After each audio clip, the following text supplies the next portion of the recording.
अस्सलाम वालेकुम। कैसे हैं आप? उम्मीद करती हूँ आप सब खैरियत के साथ होंगे और इस दुआ के साथ कि अल्लाह पाक हमें नेकी के काम करने की तौफीक अता फ़रमाए। आमीन सुम्मा आमीन।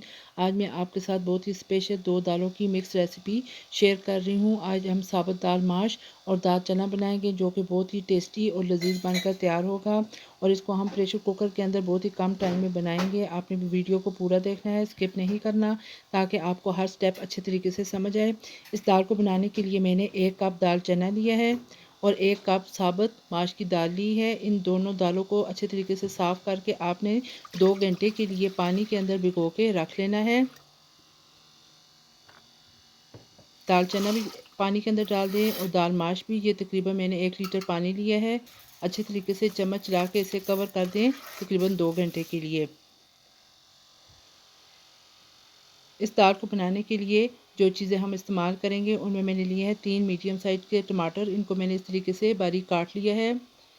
ये देसी लहसुन है 10 से 12 जवे, 2 बड़े साइज़ के प्याज बारीक कटे हुए, खुश्क मसाला जात में खुश्क धनिया पाउडर 2 टेबलस्पून, सुरख मिर्च पाउडर हाफ़ टी स्पून, हल्दी पाउडर हाफ़ टी स्पून, नमक 1 टीस्पून, दड़ा मिर्च हाफ़ टी स्पून। ये 3 अदद मैंने लाल मिर्चें ले ली हैं। चलिए जी आज की रेसिपी को बनाना शुरू करते हैं। बिस्मिल्लाहिर्रहमानिर्रहीम।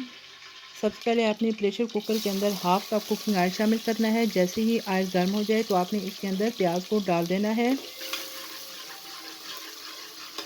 प्याज डाल के हमने इसे हल्का सा लाइट सा गोल्डन सा करना है, ब्राउन, बहुत ज़्यादा डार्क ब्राउन नहीं करना। हल्का सा जब इसका कलर चेंज होना शुरू हो जाए तो इसके अंदर आप लहसुन को शामिल कर दें। लहसुन डालकर 2 से 3 मिनट तक अच्छे तरीके से इसे फ्राई कर लें।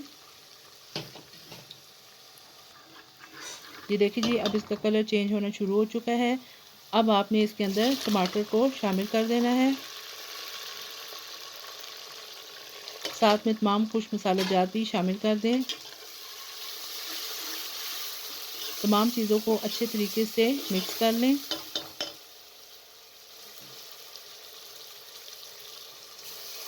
आधा कप पानी का शामिल कर दें ताकि मसाले जले ना और इसे कवर कर दें।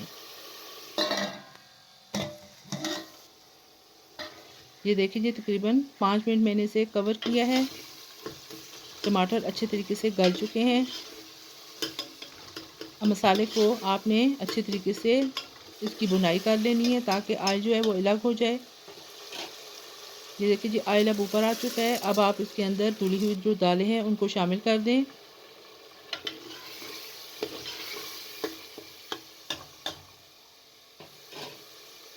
दालों को शामिल करके आपने इसके अंदर तकरीबन 3 गिलास पानी शामिल करना है। ये बहुत ही टेस्टी और जायकेदार दाल बन के तैयार होगी।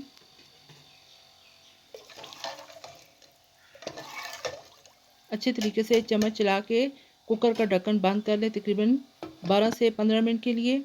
ये देखिए जी तकरीबन 15 मिनट गुजर चुके हैं और दाल हमारी अच्छी तरीके से गल चुकी है। बहुत ही अच्छी सी खुशबू भी आ रही है। अब आप फ्लेम को ऑफ़ कर दें। हाफ़ टी स्पून पिसा हुआ गर्म मसाला इस तरीके से डाल दें। आपको मैं अब डिश आउट करके दिखाती हूँ।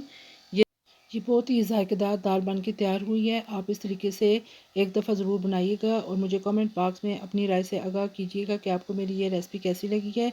अगर आपको मेरी ये रेसिपी पसंद आए तो लाइक कर दीजिएगा। साथ में मेरे चैनल को सब्सक्राइब और शेयर भी कर दें। ये आपकी तरफ से हमारे लिए बहुत बड़ी सपोर्ट है। और बेल आइकन को भी प्रेस कर दें ताकि मेरी हर नई आने वाली वीडियो आप तक बर वक्त पहुँच सके। फिर इंशाल्लाह एक और नई वीडियो के साथ आपकी खिदमत में दोबारा हाज़िर होंगी। अपना और अपने प्यारों का बहुत ख्याल रखिएगा। इजाज़त दीजिए। अल्लाह हाफ़िज़।